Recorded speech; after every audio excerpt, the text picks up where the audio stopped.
Plot, Onward, 2020. Heading. Action. Add a new. Written by Yusuf Piskin. Teenage elf brothers Ian and Barley embark on a magical quest to spend one more day with their late father. Like any good adventure, their journey is filled with cryptic maps, impossible obstacles and unimaginable discoveries. But when dear mom finds out her sons are missing, she teams up with the legendary Manticore to bring her beloved boys back home. Voiceover off. When you're blind and watching movies, what will you find? A blind superhero whose superpowers are acting like he's not blind. A sighted actor over dramatically touching people's faces. Or maybe the whole joke is that they're bumping into different places. A spectacular, macular generation. From tunnel vision to your television. And do they off this movie with audio descriptions? They're movie buffs who know their stuff. You'll be thoroughly entertained. Join Sky and Melissa throughout film history and Citizen Viking. Hello. Hi. And welcome to Citizen White Cane. I have a tagline for this episode, and it is very long. So hold or take a deep breath. That's what I'm trying to say. Okay, so this is the podcast where we wander the ground floor of the film industry for hours trying to find the elevator to a career, only to find out Hollywood isn't ADA compliant and they just expect you to go up a janky ladder. That's good. We should just use that for every single episode now. Then maybe I could actually have it memorized enough that I can say it.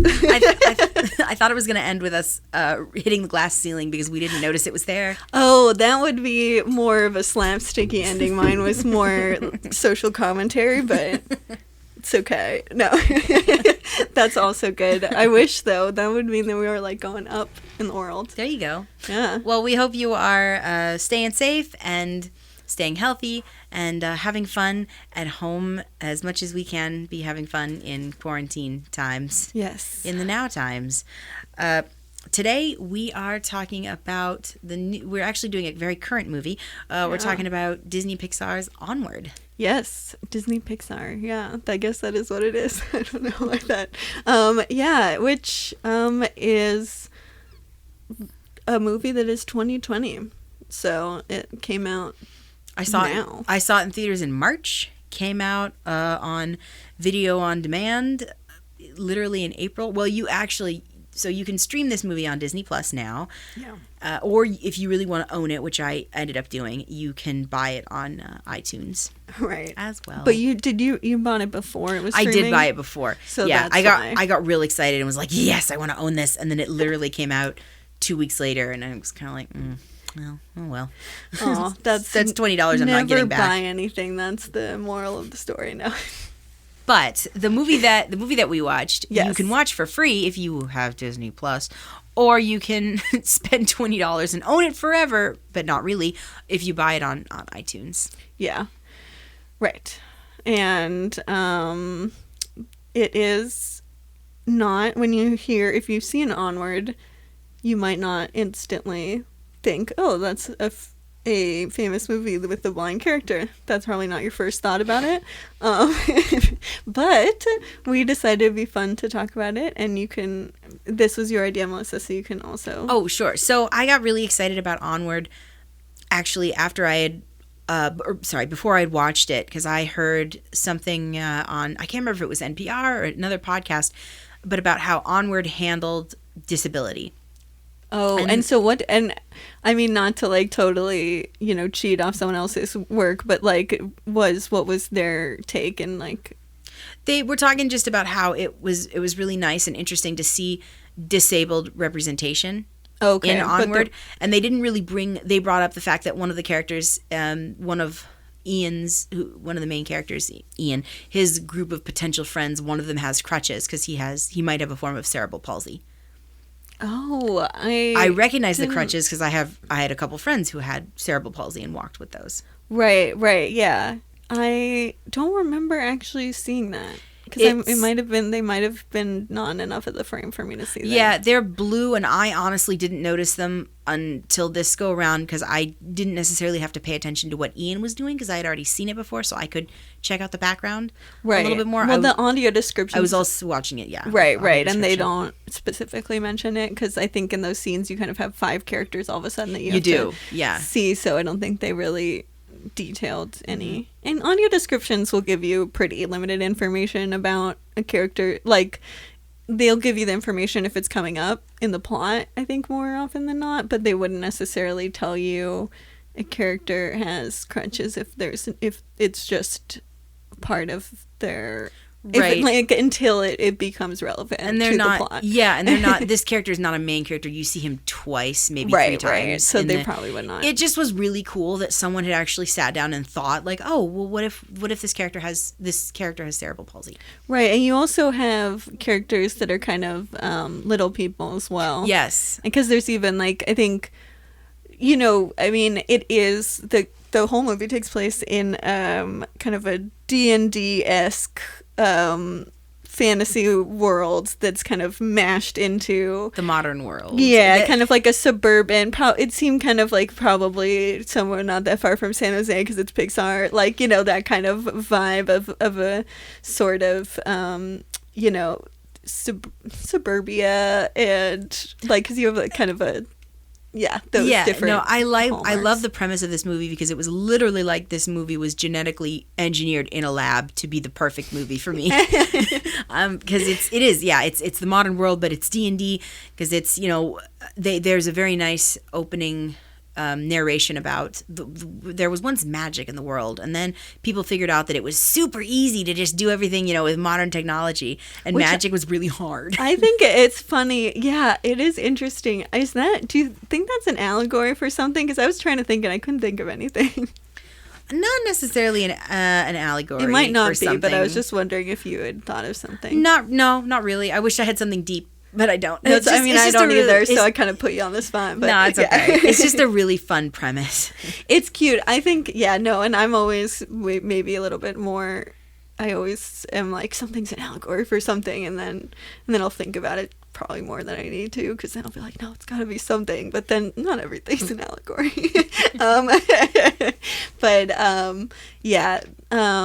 So they kind of like, I guess, okay, so it's magic is hard because it's also something I was trying to fully kind of understand how. Maybe I look for allegories because it helps me to click into something a little bit more. I guess so. I mean, magic was something that had to be mastered. Right. You can't just learn how to do it. Right. It's like a skill. It's like you have to practice. Oh, so it's almost like the Luddite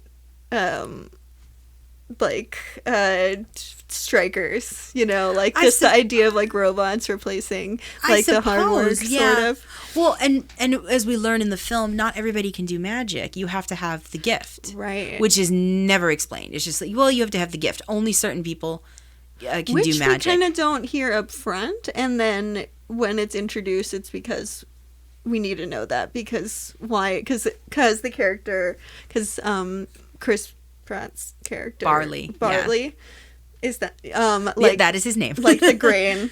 Okay, cool. Barley, that's not that I'm saying it, yes.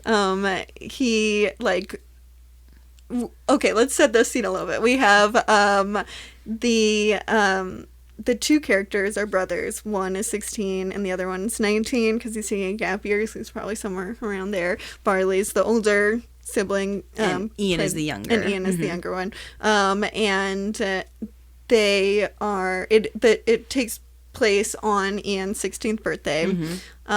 He is the very like scared and like doesn't want, like is terrified of the world's character, whereas Barley is kind of the foil to his character being a very like, he's daredevilly. Yeah, he's afraid of nothing. Right. Barley is also the history buff of the family. Right. And he's obsessed with the old ways. Which is like the history buff of the family, which kind of is funny, and then he is also just a D&D, like someone who's very obsessed with D&D, which is sort of 2 different archetypes. I guess there's a lot of overlap. That's kind of the joke, is because the game that stands in for D&D, Quests of Yore, is basically the old times of this world, but now everything has become so modern, and this is so antiquated. Yeah, that people just it's almost game. Myth. It's that these things actually happened. Like if you're playing,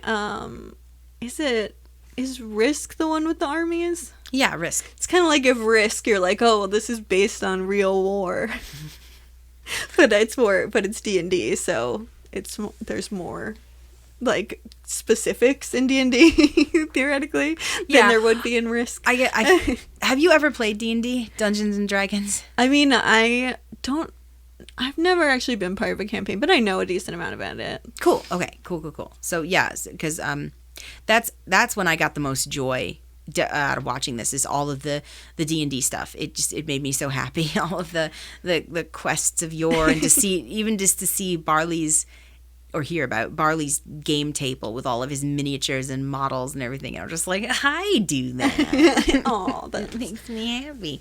That's cute.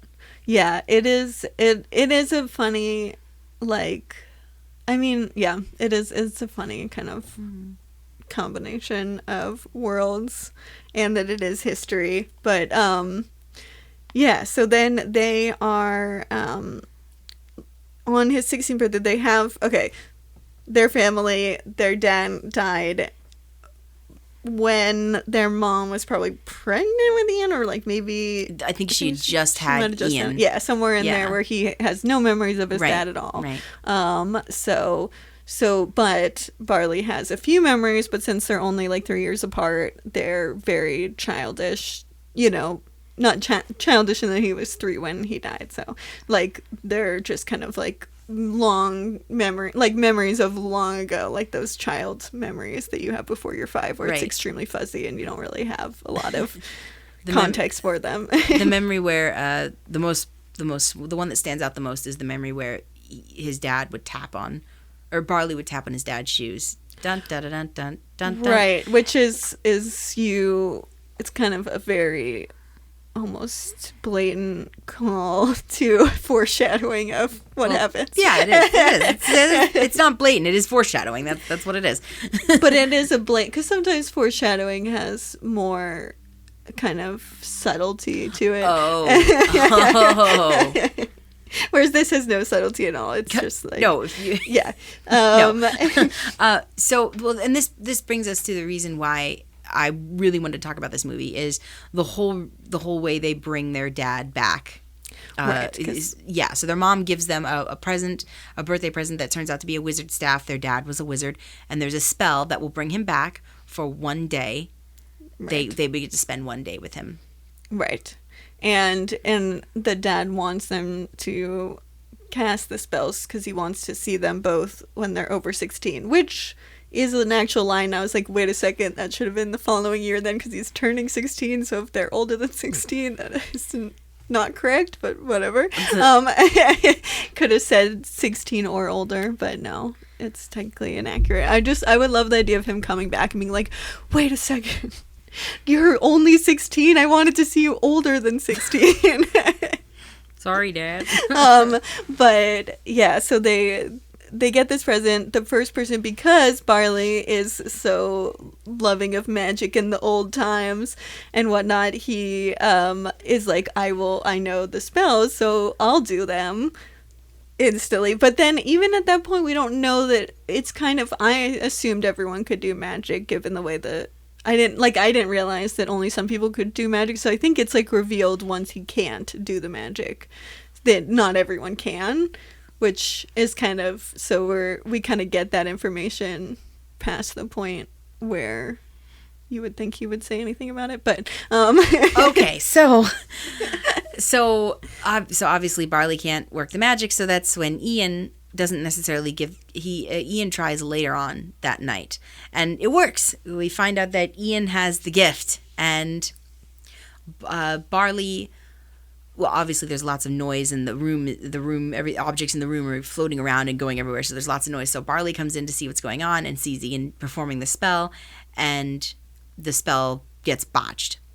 Right. So we see shoes, purple socks, and legs happen, Right. And so yeah, this is the reason why I thought it might be fun to talk about this movie, because you can essentially treat the father as a deaf-blind character.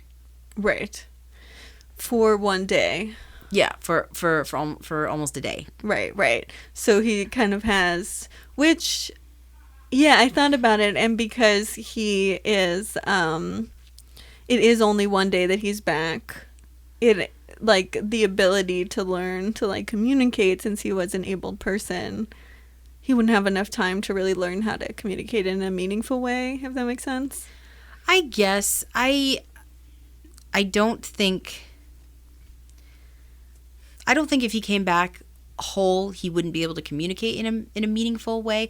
I think it's more meaningful because of the quest that they all have to embark on together. Right. I mean, I think if he just appeared and it worked, it would still be meaningful, but I don't think it wouldn't have all of the baggage that it has, because they have to go on the quest. Right. From basically. The movie, but that's like, yeah, from the movie perspective, I'm thinking more as like on the character aspect of, like, I feel like the movie is saying it's not really that important that you bring him back as much as it is important that you kind of like go on the journey and learn something from the journey. Yes.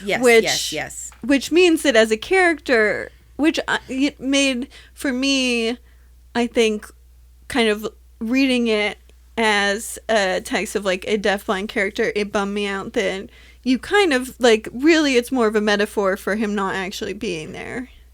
That is true. Yeah, no, I mean, this, you know, the dad's character is definitely not exploring, it's not meant to explore disability or be a metaphor for disability or a representation of disability.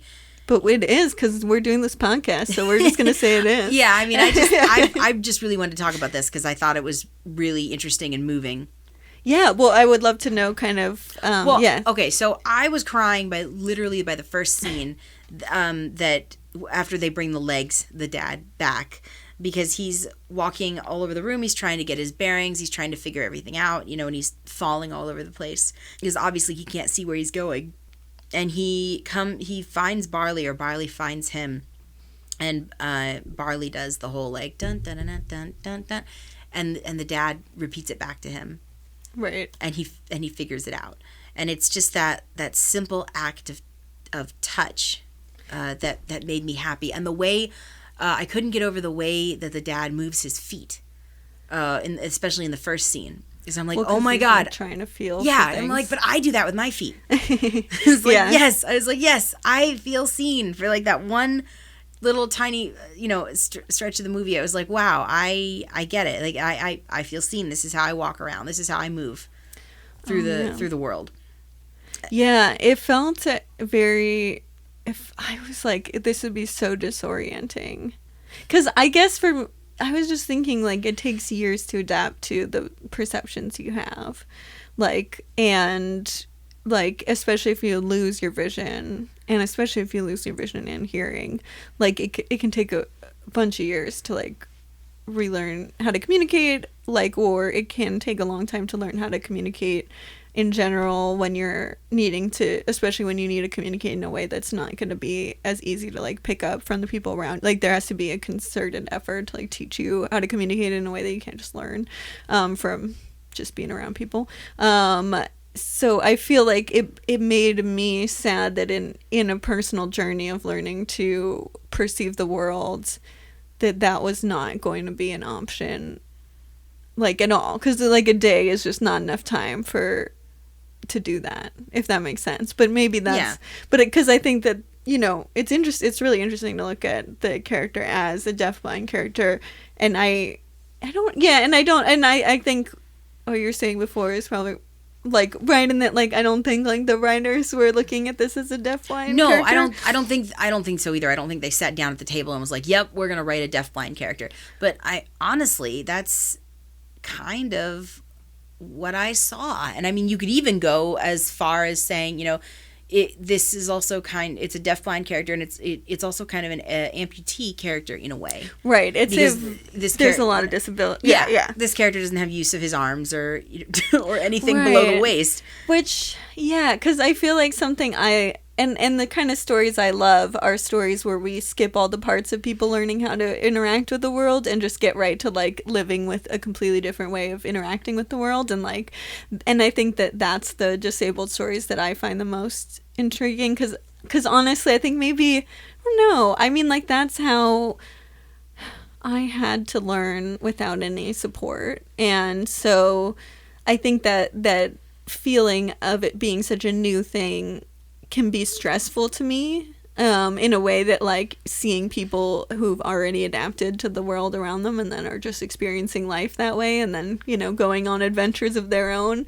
like, I find that a lot more compelling. I felt sad. I felt sad that he wasn't going to get to, you know, that I think also that the characters were, their whole journey was to kind of give him full ability back. Right. But in doing so, you know, Barley finds out that, and obviously spoilers for Onward, but because we're going to jump all over the place, but in doing so, Barley finds out that he has his brother all along. Yeah. Was his dad, has been there for him. That Ian finds that out about Barley. Yeah. That, no, and that's definitely, which also, like, kind of seemed like definitely both an obvious fact from the beginning, but also like you said, this movie is not subtle. Yeah. I think that, like, I do love a good 24-hour journey movie, like, you know, that I love that genre of movies, so I'm not gonna fault it for that.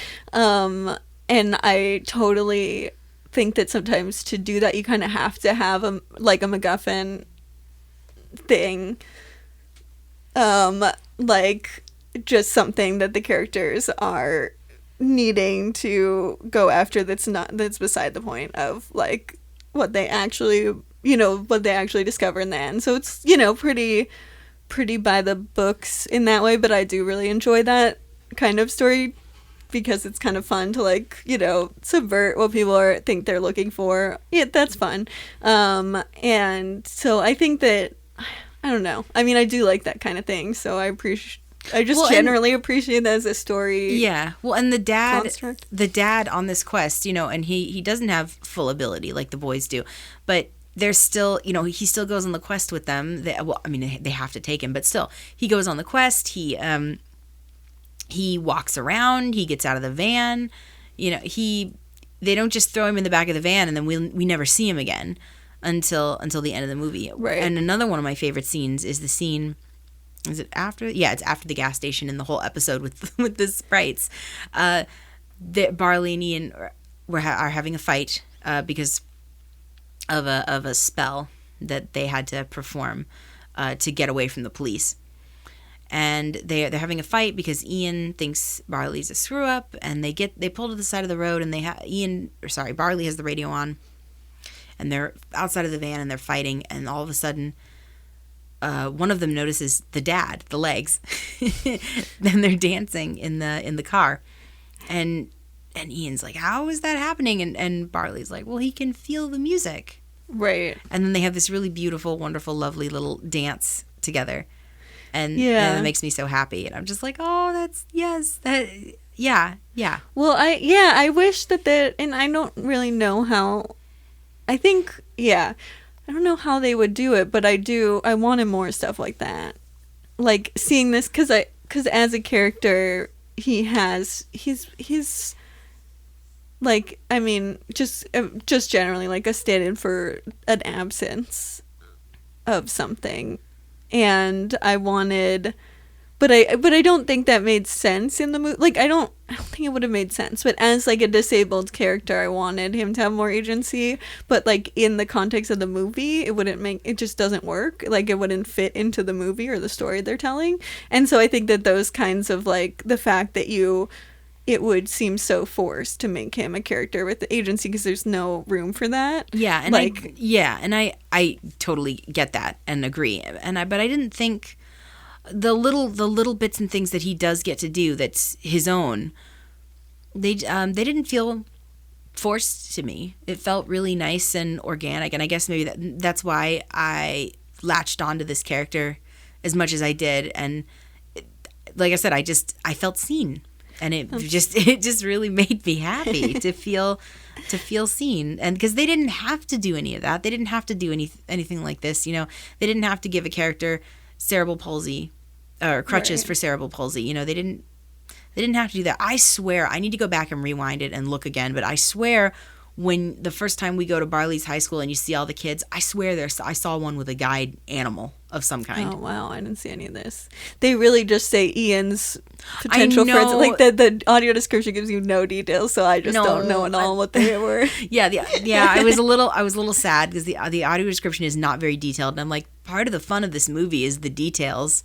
Yeah, it is hard because you can't make it work. And sometimes I really don't care. Like, sometimes when it is too much information, I'm like, this is irrelevant to me because I can't see. So this information is not super, and so I do like how audio descriptions really summarize what is important, because for me, that's the things I miss. And maybe that is kind of how my vision works, is that I can see the, kind of the more, kind of the picture and what's going on in a broad sense, but usually audio descriptions help with giving like certain details, like maybe someone's facial expression where I'm not going to be able to see their face well enough to know how, and that actually does change like what happens in the scene. So I do appreciate when like audio description, the way that they work and the kinds of things that they pick out, but I think for me also, if the audio descriptions and because audio descriptions are God apparently in my head, but like if they don't think that like something is important enough to say it, I feel like then it doesn't count as representation. Well, well, and that's yes, and that's hard for me with the way my vision works, especially with audio description for this, because I'd already seen it once on the big screen in the theaters. Right. I was struggling because I do appreciate the audio description very much, like the narrating the action. That's what I have the most trouble with, is when action starts happening and I can't keep track of things. Yeah, that's really helpful, and the reading of the faces is really helpful, and when it reads signs, that's also very helpful, because I know where I am. But this movie is so rich and so beautiful and so detailed, and I know I'm speaking from a place of someone with vision, with a little bit more vision than someone with my vision. Let me back up. Yeah, someone who has my vision. But I'm like, the little houses are shaped like mushrooms, and the wizards with their costumes and everything, and I'm like, all this detail that, Barley goes to dub Ian a man and he picks up a giant sword. I mean, all these little things that they're not saying. And I just kind of like, there's so much happening. Yeah. And I think that is a really difficult, and I think sometimes animation, there is a struggle with that. Like, cause I mean, my favorite TV show is BoJack Horseman, so it's not to throw shade at all, but like there's so many jokes like in the frame of that show, and it's also like so many jokes that people are saying that the audio description literally is like at Princess Caroline's house, like, and it will just like the 4 minutes will go by and then it'll be like at the movie premiere, like it's just like that's basically everything starts with at and then a 2-word location, and that's most of the audio description because that's all they can fit in. Oh, right, because people are talking, so they can't talk over the jokes, and it makes it really hard to like, or I mean, even if they're not jokes, they can't talk over people talking, and so there is like a form limitation with audio descriptions that I think certain things that just try to pile on the richness of just both the sound and the audio are really difficult. And even if they don't pile on the richness of like the audio, just if you have too much, like if people are talking and there's just too much to describe, then you just don't have time. Do you feel angry because you might miss some of the visual jokes in BoJack? I mean, what I do is I just pause and I'll zoom in. Like they even make a joke about that at one point. But if I didn't have any vision, then that would probably be different. But I also think if I know vision, it's still so much of my favorite parts of that show are the dialogue. So I still think I would really love it. And I feel like part of it having so much dialogue means that I don't, like, there's so much that I get to hear. And, like, and some things I just feel like, you know, if something's, like, very slapsticky and there's not a lot of people talking, like, for me, it feels like it's not made for me. Whereas if people are talking so much that the audio description barely has a chance to, like, butt in, that means that they're also really speaking to what my needs are as well. And, like, I'm just getting the text, you know, and not just needing help with the things I can't see.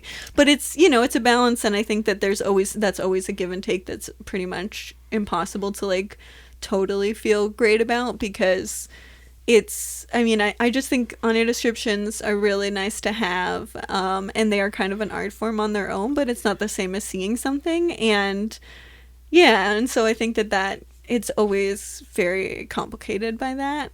But I don't think there's, like, a perfect solution that people just aren't doing. Yeah, no. I mean, there was times when I wish that that this description could have been a bit richer. Yeah. Because I want everyone to be able to see what I'm seeing. But with everyone's different visual acuity, everyone's going to experience the movie different. Yeah. A lot different. Right, and I guess that's true. Anyone who has perfect vision is going to, like, you know, catch different things. Like, there's still not enough time to perceive all the things, or, like, if there is a lot of text written on different places, you do still have to, like, pause to see it. So in the movie theater, even a sighted person wouldn't catch. Oh yeah, well, there are everything. Just little things, like I was wondering if it was going to read, and it didn't. The fast food joint that Ian goes to get breakfast in the beginning of the film is called Burgershire, and the sign out front says, "Now serving second breakfast." I know this because I love watching those stupid little, here's all the Easter eggs you missed in Onward, those type of videos. So, I like jokes like that, and the audio description didn't say it. The movie, oh my god, this is the solution, okay? So we have the full movie with the normal audio description, and then at the end, there's just a section that only people who have the audio descriptions turned on get, and it's just, like, people going, like, one of those YouTube videos of people telling you all the things you missed, but it's just, like, for blind people, and it only happens when you have audio description turned on, so people don't even get it, and then people are like, oh wow, blind people, they get to catch the things I missed. I got it, that's the solution. I think we should sell this. There you go. Netflix. There you go. So I guess what my end of the stick boils down to is I'm angry about missing the joke.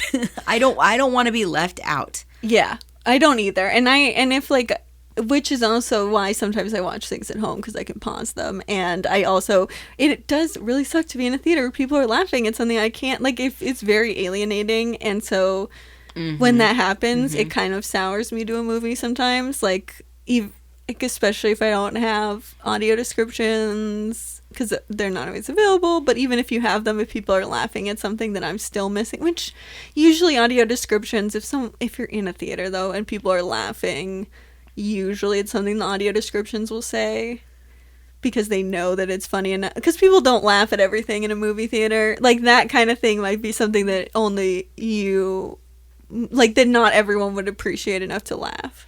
Well, and I've been to many plays and theater things, and something will happen on stage and people will just lose their minds. And I'm just like, I don't know what's happening. I get so mad. I don't know why everything makes me angry with that, but I don't know. I will usually have a friend who I've gone with, or someone that I know, who will lean over and be like, yeah, this is da da da da da da, and I appreciate that. It's like a live audio description. I always worry that people are going to be like, shut up, because I think that has happened to me in the past, and then I just get mad again. I used to get so nervous. So my friend and I would go to see opera at the movies. And they do it at a couple theaters here in Portland. It's really cool. The Met will basically beam a broadcast to the movies. Do those have live audio description? I'm not sure, because when the two that I've seen, I went and saw with my friend, and we sat in the front so that she could read the subtitles to me. Oh my gosh, that's a lot. Yeah. Did you get yelled at, or was no? It? Okay, no, we were very quiet and we sat in the front. But that's always a worry.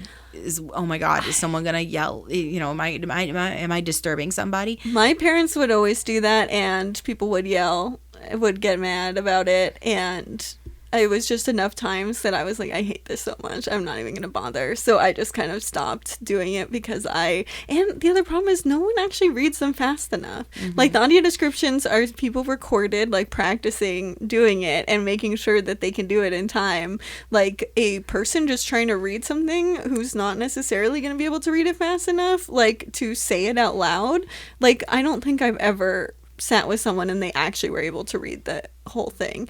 Like, usually they can't. And I also have a lot of trouble, like, parsing like, because I realized, like, I was just watching something that had audio descriptions and they were saying stuff in German, and I was like, I actually know some German, I want to know if I can hear what they're saying, but the audio descriptions are loud enough in the mix that I couldn't hear any of the German at all. Whereas if someone's whispering you subtitles, it's the opposite. So you only hear the language that the movie has. Like, I can't actually parse what people are saying, and they never are able to say the whole thing in time. So I'm just like, so it's almost useless, and you also get yelled at. So I'm just like, I've never actually used one of the audio devices that are available in the theaters for a subtitled movie. Yep. I've never used one. It's so much. I refuse. Now that I did it, I was like, okay, so I'm never going to see a subtitled movie without this again. This is not worth my time if I don't have this. That makes me happy, because then I could have gone to see Parasite, because it's films like... No, you can't, because I want to see it, and it doesn't have audio descriptions. What? They don't have anything that will read the subtitles to you? Oh my God. No, most of the foreign films don't have audio descriptions. It's infuriating, because they are not like Hollywood movies, so they don't get a company making sure that they have audio descriptions. So most of the films you really need them for don't have them. How do foreign people who are disabled in those countries watch the movies? Like English movies that have, you don't. Wow. Well, because then you also have to find I mean, I guess they probably learn English. They have to if they want to see Hollywood movies. Like, yeah, or maybe they just don't watch that many movies. That's how a lot of people in foreign countries learn English, is by watching Hollywood movies. Anyway, or they just watch their local cinema, which could be cool. There's other big. Fun fact: Parasite is now streaming on Hulu. If you want to watch it for free.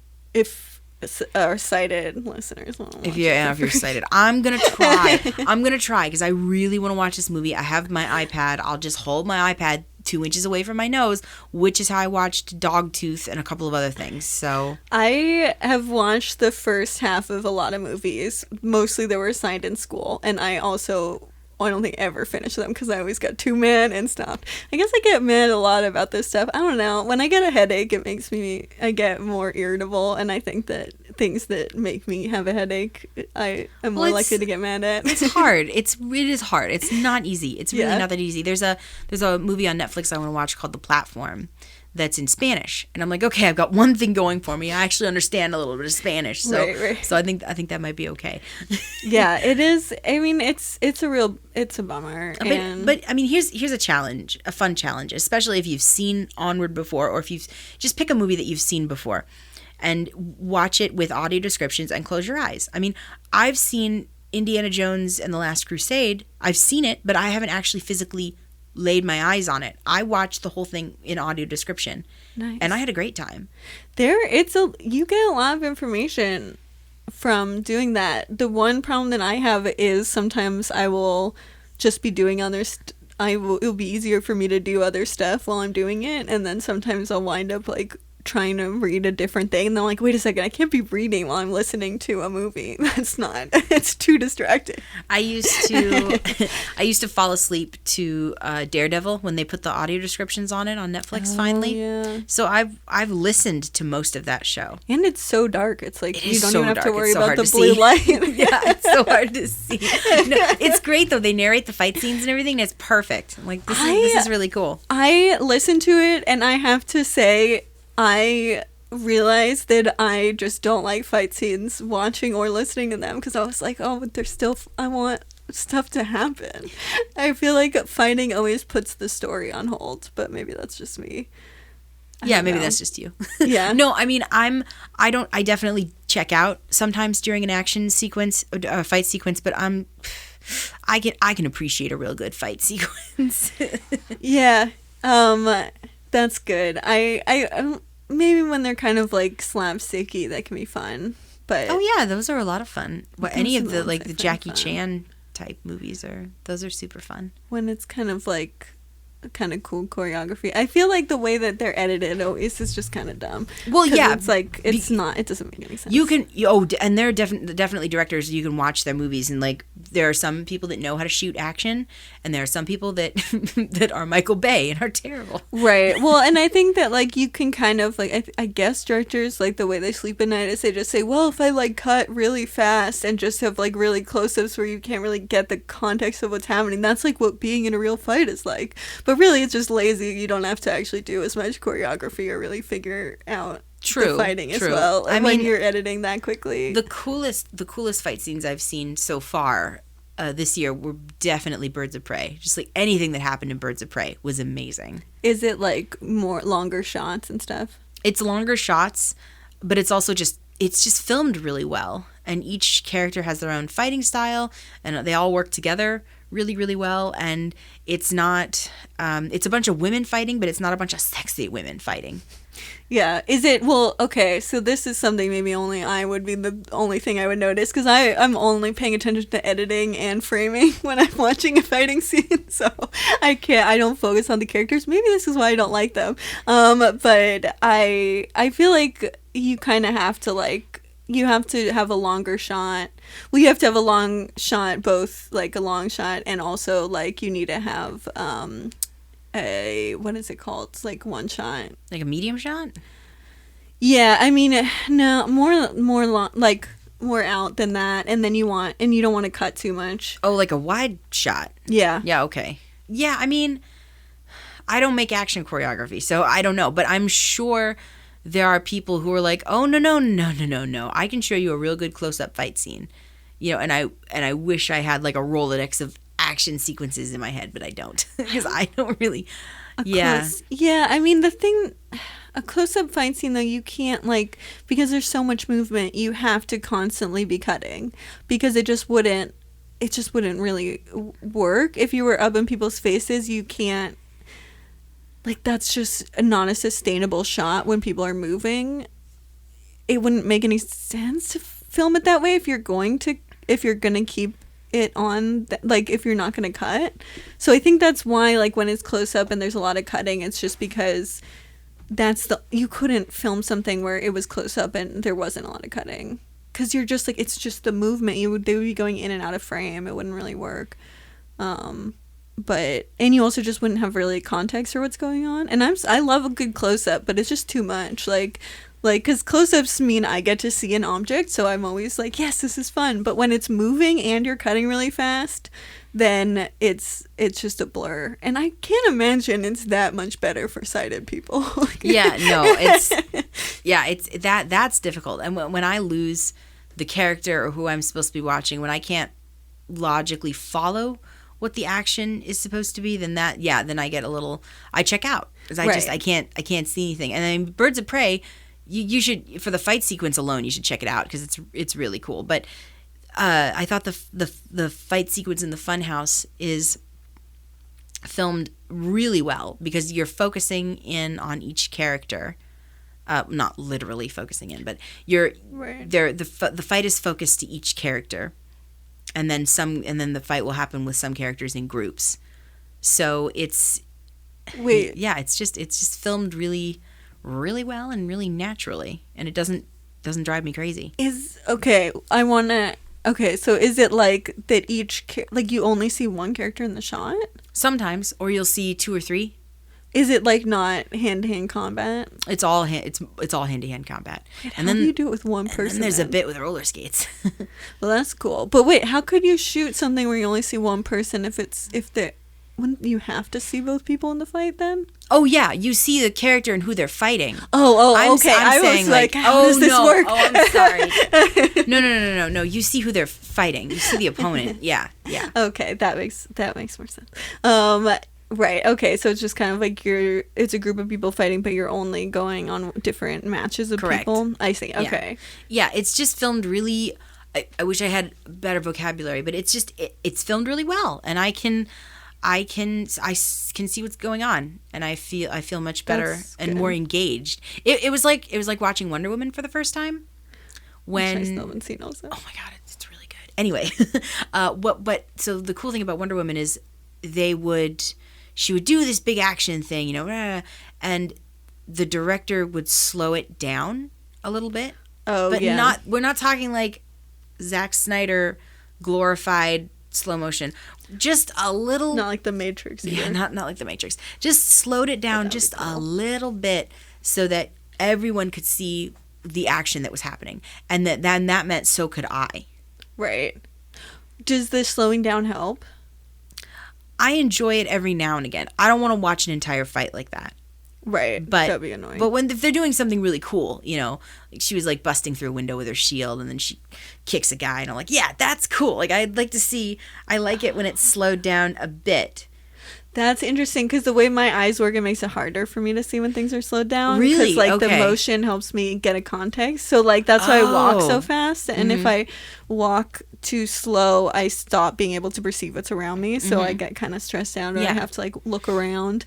But, yeah, the motion, so slow motion actually makes it harder for me to see but because of the way my eyes work. But that's funny. Well, Watchmen would be a terrible movie for you to watch then. Yeah, I did see the recent series, which I think is from everything I understand about the two, I think I probably made the correct choice of which one to watch. Yes, you did. Yes, you did.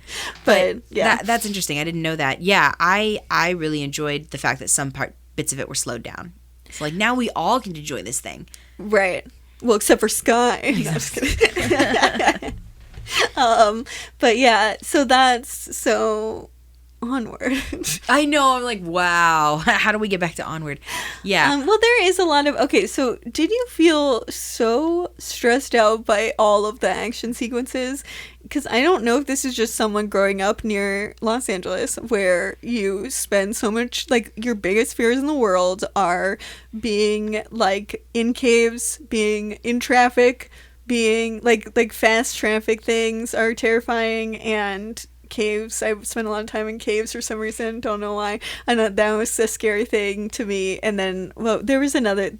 All the action is in like the most. Oh, and fire. Everything being on fire is the other thing that all Californians are fearful of. So, or I don't know. Some Californians just are used to the fires, but I am always afraid of fire. So it's literally like my worst fears. But I don't know if that's just a personal thing for me. I didn't really feel anxious during the fire and the cave stuff. I mean, anxious that the characters survived. The caves are not super. Well, they get very treacherous. They do. But yeah, there is one part that always freaks me out. Like that scenario in movies just really freaks me out. Yeah, it is but terrifying. The freeway stuff with the sprites and everything and all the traffic. I suppose it kind of sort of makes me anxious. But so growing up in Alaska, we had maybe a 4-lane highway in Anchorage, but when you would leave the city, it's one road going up and one road going back. So, like, I don't know.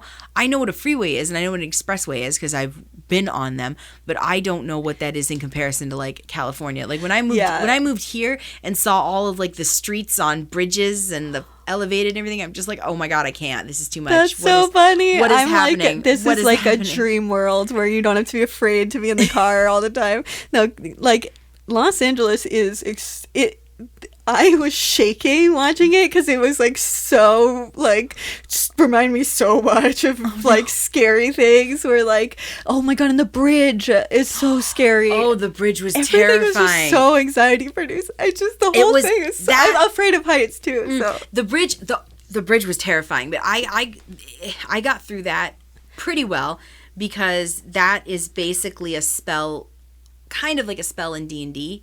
Essentially, but as soon as he drops the rope, I'm sitting in the theater just like, oh my god. And even at home I was just like, oh my god. Well, because this is after a terrifying car chase that I was just already shaking at that point. And the scene is like they are at an impasse in the journey where they have to get across this giant chasm, just like basically just a cliff, it's a bottomless chasm. It's a bottomless chasm. Yeah. But it's kind of small enough. There's a drawbridge, but the drawbridge has the thing that you pull to draw it or whatever is on the wrong side. It's on the other side. So they can't do that. They have to cross the bridge before they could actually they have to cross the chasm before they could actually have there be a bridge. So the solution is to do a spell where you just believe that you have made a bridge out of air, but if you stop believing even for a second, just the worst nightmare, this is just the most horrible scenario, the bridge no longer exists, so you have to believe that it exists to do it.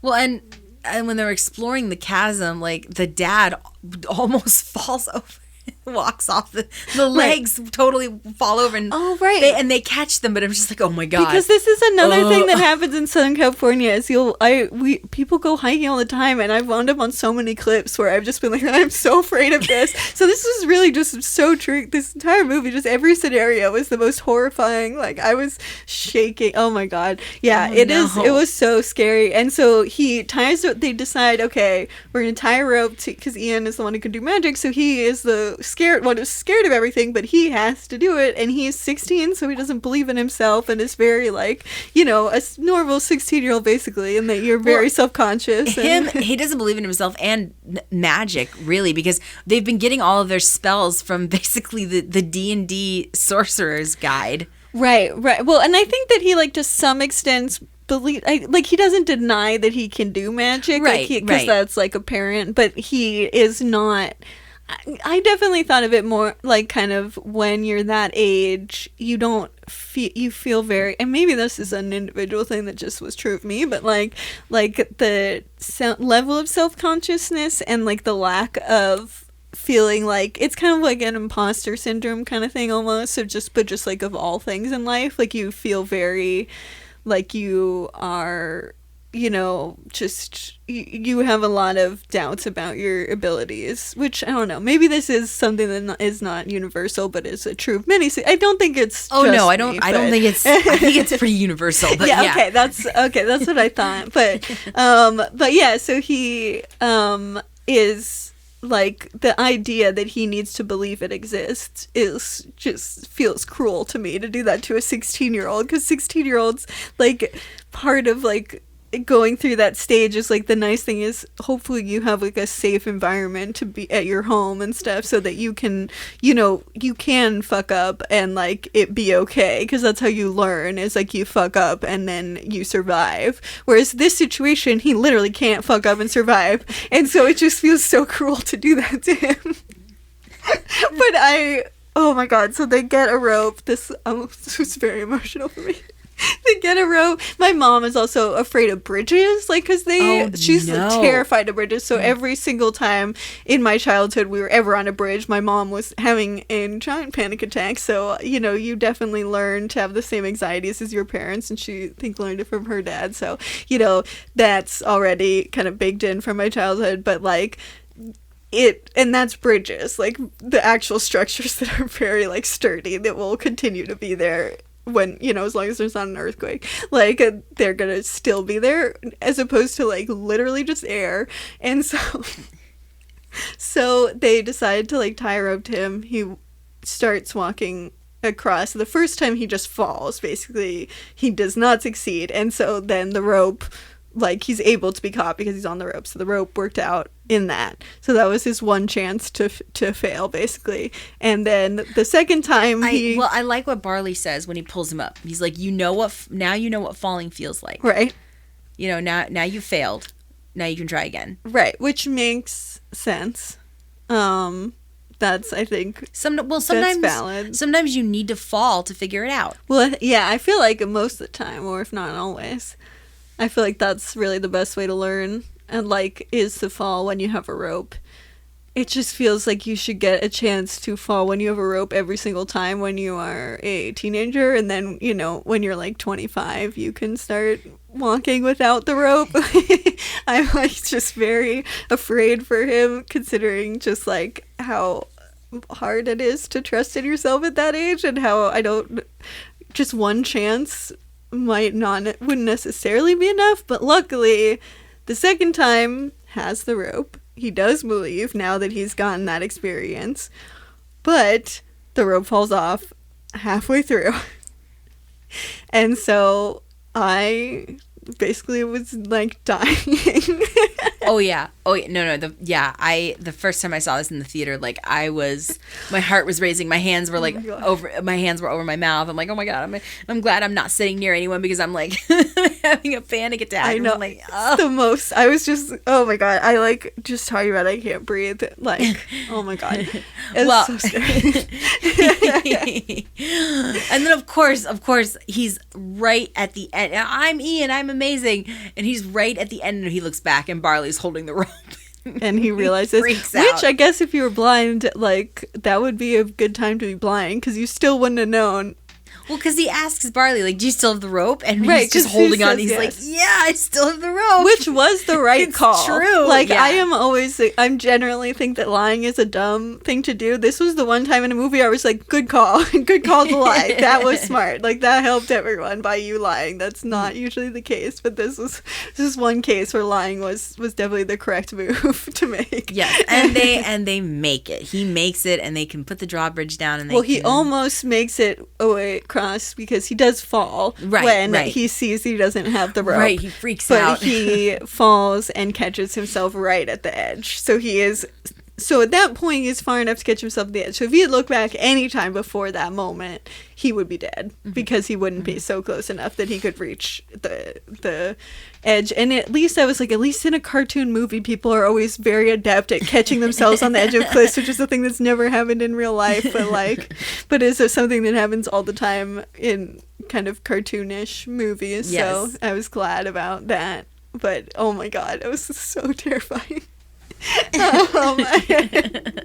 But yeah, so there's with the traffic too, they're just like rushing. I mean, like, because they're basically running, motorcycles are chasing them, and he's so tiny at that time because a spell goes awry and Barley accidentally becomes tiny for a period of time. So that's when we see the sprite characters that are sort of also kind of metaphorically little people, and that they do get upset because that people are like not looking at like there's certain, I'm trying to remember, there's a few things they say that are like, just kind of like, you're discriminating against us because of our size or something. I mean, they're ornery in general, but yeah, they're not. But yeah, you could read it into them. Their characters. Well, because I mean, having a small character in an animated movie doesn't feel very like abnormal, but I don't know how often they like feel like there's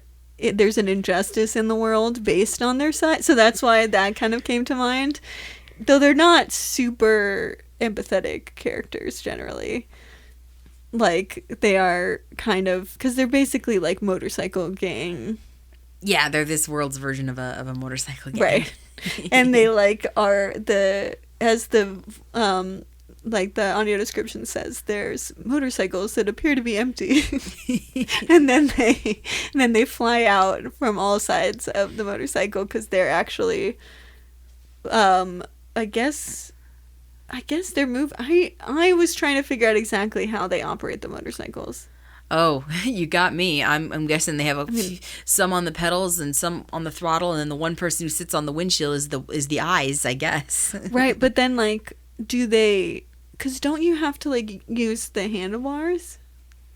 Well, yeah, you have to hold on to them technically. Oh, do you not use them to steer? Oh, on a motorcycle? Yeah. You know you do. Yeah. Because then they would have to, if they could do that, they would be visible on those, wouldn't they? Mm-hmm. So I was trying to figure out exactly how the mechanics of that worked, but you got me. It looks pretty cool. Yeah, I mean, I think it looks cool to have no one on the motorcycle, but and then they like are so tiny that at one point they're keep hitting the car because they get mad about the legs like stepping on them. Oh yeah, well, and so they put this top half, and this is another visual gag that the audio description really doesn't describe, but they put this top half on the legs on the dad, and it's like a torso and arms and a floppy head and some sunglasses and a hat. But the way that it flops around when he moves, when the legs move, it looks like he's shooting them these really like sarcastic looks. Right. Because they're like, do you have a problem, Shades? And he flops over and the head just goes, nah, you know. Well, right. And that was so loud. And sorry. No, I was so loud. Sorry. I just like was, I don't know why it came out loud. Yeah, it is interesting because it's like, but it really is also because he literally can't see where he's going. No, yeah. Which I got mad at them in that moment because it was just like, he truly can't see where he's going in this case. But that is something that I guess not being outwardly obvious that he can't see. Because I was thinking if you were like, hey, he's blind, that would matter in that case. Like, that was a very blind person thing of like not being able to, but then he also couldn't hear them. So yeah. Well, and they take him around on a dog leash. Right. And I just was crossing my fingers like, oh my God, I hope he doesn't trip over anything. You know, break one of his ankles. Yeah. And it does, I mean, and we can talk about it a little bit, but yeah, the dog leash for me, it did kind of bum me out a little bit. Like, but I also didn't know exactly how you would lead him generally. Yeah, I mean, because Barley piggybacks him a couple of times. Right, that at least which is felt cool. a little bit less dehumanizing. Yeah.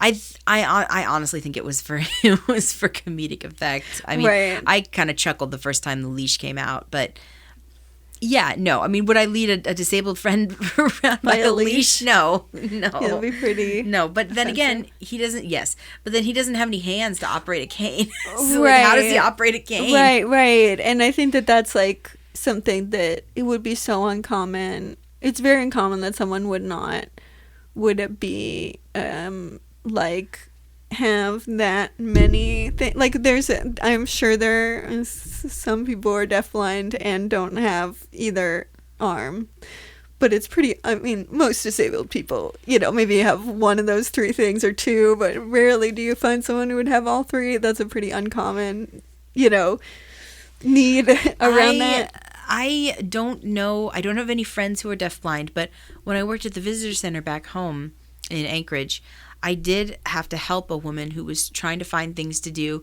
for her deafblind. I can't remember if he was her uncle or her father, but he was a relative, and he was deafblind, and he came in to the store, and so I had to come up with different things, different places he could go where he could touch things. I'm like, right. Okay. So, well, that's the thing is you have three disabilities that really affect your ability to perceive the world. Yep. Like in a major way, in that like, you know, one of those is a big part of your life and like really matters in everything, the things that you do in your life. Yeah. Well, and you have to think about it as what can he do rather than what can't he do. Right. So I'm like, okay, well, he can touch things. He perceives with his feet. With his well. Oh, sorry. I was talking about the character. The character can. Yes, that's also a good way to think about the character. But yeah, this human being, this human person who had both arms and both legs. You know, what can he do? He can touch. So you have to find. Well, that's a big part of also like doing like deafblind signing is like, you know, you put your hands out, so it is harder. And I imagine if you didn't have either like use of either arm and were deafblind, you probably could develop like more senses on your feet to like feel things more precisely. But it definitely, I mean, it's a level of challenge that I think there's probably very few people who've had to kind of invent around that, since you know, it's pretty, deafblindness is still very, it's not like this character that it's not as uncommon as that would be, but it isn't something that you would necessarily like. Deafblindness, at least there's some culture around that, and there's like actual systems of language for that, but there's not systems of language for deafblindness with no use of your hands or arms, like, at least to my knowledge, I don't think. But I mean, you might be able to learn by like, I guess probably your feet would be the best option, right? I'm trying to think of what else. Well, think about the people who, you know, have lost use of their arms or who have had their arms amputated. Right, their feet basically become their hands. Right, totally. Which is why that makes sense to me, because it's kind of like combining those two things. Yeah, you wouldn't be able to do that in one day. And so you kind of have a character that's more of a, just a kind of a stand-in for a presence that's supposed to be in your life. But, like a parent, I think, like, theoretically, people always think, like, everyone has two parents, like, that are in their lives, which is definitely not true.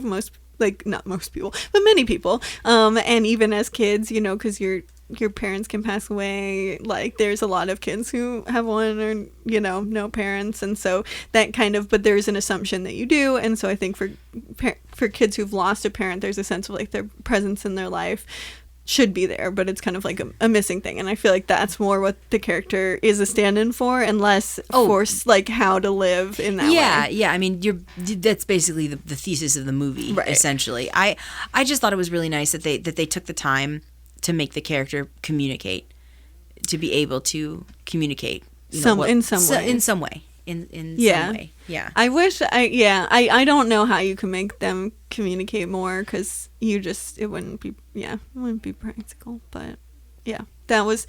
So do you want to do? Should we rate it? Yeah. Yes. Get a short episode just due to being a slightly less. It's because it's only half of a person. So, and that's not offensive in this way. And then it's literally half a person, it's and no disabled person would be like that, because that's not physically possible. But yeah. So, Well, then I would probably I'm sitting pretty firmly at a 20/20. Yeah. At about now, which isn't, for this movie, it really isn't a bad thing. I mean, people have been saying, like, it's not top tier Pixar.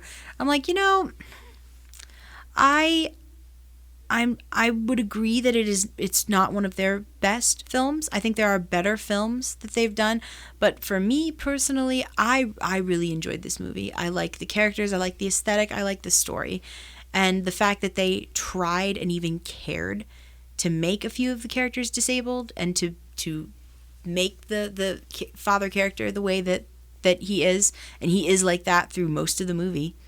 Of course, they eventually figure out the spell and he comes back, but for most of the movie, he's quote unquote blind deaf. Right. So then they didn't have to do that. So I think to even put in a little bit of effort makes me feel much happier. I think if we were going to talk about disability and a Pixar movie, Finding Dory might have been a better candidate. Right. Though not a blind character. No, but Finding Dory deals with like developmental disability. Right. Which is pretty interesting. Actually, no. The whale shark in Finding Dory, she's nearsighted. Oh. She can't see very well.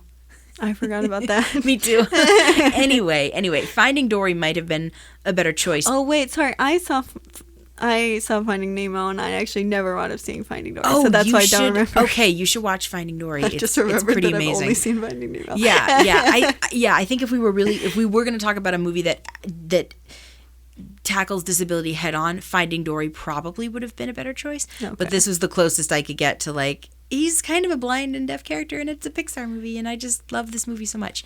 So, but yeah, I would give it a 20/20, and not a bad 20/20. It's not a bad movie. It's worth a watch. And I guess I don't know how much I should explain the conceit of this, but I need a very concise way of doing it at the beginning. But 20/20. So basically, just like the decided person, because I was going to give it a 20/20 as well. I think for me, I guess I think that it is not a good representation of blindness, because I felt like I want to see characters with agency, and I want to see, but I also have a high standard in that I don't even like stories about characters becoming disabled, like, because I think that's boring, and that's not the part that's interesting to me. So I want to see a character that's already learned to adapt and is just dealing with the structures of the world. And I feel like this movie was not really going to investigate that in any way, and it definitely it made me sad, because it could have, like, having a character like that in a different story, you could watch them interact with the world and develop in some way as a person, like in a fantastical world, but because this movie only takes place over 24 hours, there's no opportunity to do that. And so I kind of wish that, like, using that as a metaphor, I wish we could have spent more time with a character like that, because I feel like that could have been a more fun take on it, whereas this felt more like an allegory for death, which is you don't want disability to be an allegory for death. Like, that's not great. And so that made me sad. But I think overall it's, it checks the boxes of a Pixar movie, just of like the structure. And I thought it was fun in a lot of ways. I liked the characters generally. I really love the mom character, which we didn't talk about at all. Oh, I know. we didn't. Oh my God, we didn't talk about the mom or Corey the Manticore. Yeah, those were my two favorite characters, I think. I want to cosplay as Laurel for Comic-Con. I think she'd be fun. They were very great. And I do enjoy a good, like, well, I love a 24-hour movie, like adventure movie. I love those movies. And I do like when you put fantasy on the real world. Those are both things that I enjoy. So that kind of stuff was a lot of fun.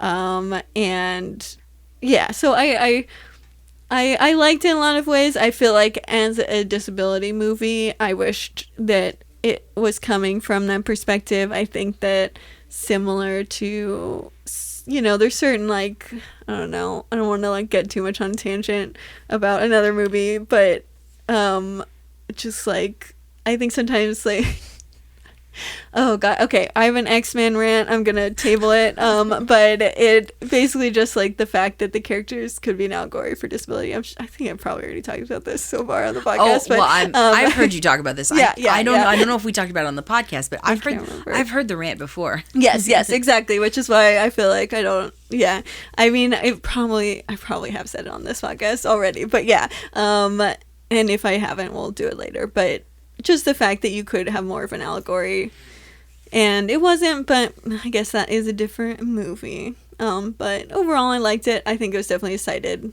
person movie, and I don't think it really wanted to tell a story about disability specifically. But yeah, so we had the same rating, but a very different take on what the rating means, which is funny. But yeah. So do we want to get to the things that are dope that we love? We got to talk about what's dope this week. Yes. Do you want me to go first, or do you have one? Mine is dumb, like, because it's I'll go first because yours will be cooler. So mine. That's what you think. No, I'm kidding. Go. Yeah. No pressure. But yours has to be cool.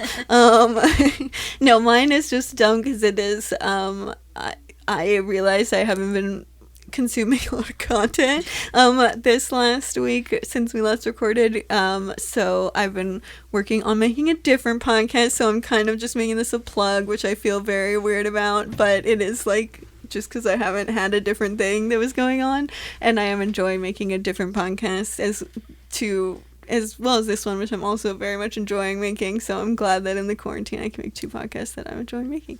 But it is just about, it's called The World Before COVID, and it's just people talking about things that they miss during the lockdown and then doing scenes on it.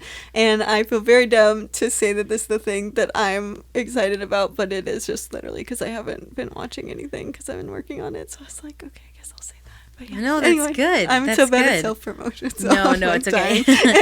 Oh, The World Before COVID. Man, I was just thinking this morning, I miss Pip's Donuts. I don't go there very often because I don't want to die, but oh man, like a cup of their house chai and like a little plate of mini donuts. You should be on the podcast.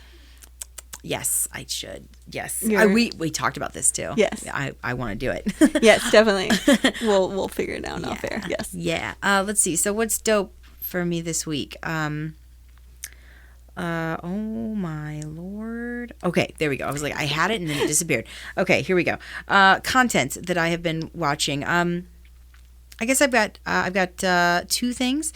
If you can't get enough of Tiger King, and I can't remember if we talked. I'm sure we talked about it. Yeah, you did on a previous episode. Okay. I have very different feelings about it now than when I did after talking about it the first time. Should I edit it out for the last time? Okay, cool. It's cool. It's cool to see people change. Yeah. So yeah, I have very different feelings about it than when I first talked about it the first time. However, if you still can't get enough Tiger King, there is now an after show on Netflix called The Tiger King and I. It's the 8th episode, and it's hosted by Joel McHale. It's infuriating. It will make you pretty angry, probably. But it was still really interesting to watch and to see what these people are up to and how Tiger King has changed their lives. So that's what I've been watching. And then I guess my other little quick one is I've been replaying through the first Phoenix Wright game. I have the first trilogy. I think there's 5 games altogether, but they put the first 3 out for Switch, and I had a bunch of them on DS, but I don't have my DS anymore. So I've been replaying them through the Switch, and it's been a lot of fun. Nice. I've just been really enjoying it. Tell a little bit. I don't know any games, so I'm not going to ask good questions. But so Phoenix Wright, for those who maybe have not played it, is it's a game from Japan, and you play as Phoenix Wright, intrepid lawyer. And it's basically a visual novel in that the game is it's reading. It's all reading, basically. There's some voice acting, but not enough, unfortunately. However, the type is big enough on my Switch that I'm okay with that. But yeah, the meme is like him pointing and saying objection. That's what everybody does, because that's court. That's how law works. That's anytime I'm in a scene in improv where there's a court, I'm always just like objection. Yes, you'd like this game. But it's just really fun and silly, and it definitely doesn't take itself too seriously sometimes. Sometimes. Yeah, and there's ghosts and spirit mediums and murder and punny names, which I love. What more do you need? Exactly. It's goofy and it's wonderful, and it's what's getting me through the week. Nice. That's lovely. Yes, that's Phoenix Wright Ace Attorney Trilogy, and you can get it on Nintendo Switch, or if you still have the DS, you can probably still find all the DS games too. Nice. Awesome. And I just want to say this before we completely close up Onward. I just want to acknowledge that this is the first time in our podcast where the movie, the year it came out, was exactly the same as both of our reviews of it. Oh my God, you're right. So I just wanted to put that out there. across the board. Yes. I don't know if that'll ever happen again, but it's a milestone for us. But anyway, sorry, very dumb thing. But I think that the last thing we have to do is announce what our next episode's going to be. Cool. What are we talking about next week? Turn. Yes. Yeah. So I have not seen this at all, but I was thinking we just did a lot of fantasy worlds. So I was thinking we could do a documentary about blind people. Sure. Mix it up. Yes. So it is called The Eyes of Me. And do you want to know the very exciting thing about it? Yes, please. It's streaming on Canopy. Yes. I have not gotten to use Canopy yet. Yay. So I have it, but I just haven't used it. So anyone with a library card can watch the movie. So this is very exciting. I haven't used it either, so I'm very excited to use it. So we don't even have to pay for it. Thank you, library, even while they're closed. This is great. We got a movie that would be in the theaters, and also that a movie we could have seen at the library, and we're still getting to see it all from the comfort of our own home. So perfect. So it's The Eyes of Me next week. The Eyes of Me, yeah. Excellent. It's really fun. I'm excited. Sounds good. Okay, well, have a good week, friends. Stay healthy, stay safe, stay home. Thanks for listening. Nice, I like that. Thank Is that you. like a thing, or did you just do that? I literally just thought of that right now. Nice. I do improv. Yeah, click on your feed. I'm just lame. Okay. You're not lame. But yeah. Well, whenever Melissa said that was cool. Okay. See ya. See ya.